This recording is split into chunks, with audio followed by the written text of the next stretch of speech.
रही हूँ। ये मर्यादा पुरुषोत्तम श्री रामचंद्र के बारे में कहना चाहती हूँ।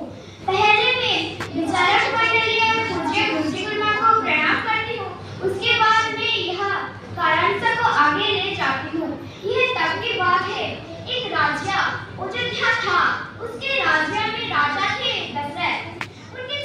उनके 3 रानी थे और उनके नाम थे कौशल्या, कैकेयी, सुमित्रा। उनके 4 पुत्र थे। बड़ी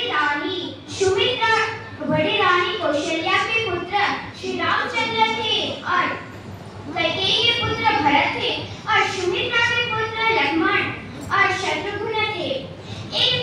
जब दशरथ युद्धकाल को प्राप्त हुए, उसके बाद एक बड़े पुत्र होने से रामचंद्र का राज्याभिषेक अयोध्या में किए जाने के लिए फैसला लिया गया और प्रजा रामचंद्र को बहुत प्यार करते थे और वो चाहते थे कि रामचंद्र ही अयोध्या का राजा बने।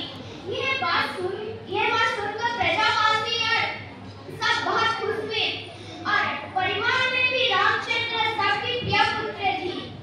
एक दिन राम लक्ष्मण मिथिला में घूमने के लिए गए और वहां पर ही मिथिला के राजा जनक ने अपनी पुत्री सीता का स्वयंवर रखी थी।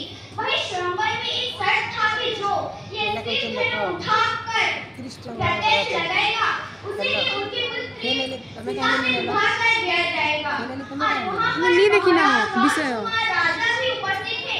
वहां पर लंकेश्वर रावण भी था और उनके घर में लंकेश्वर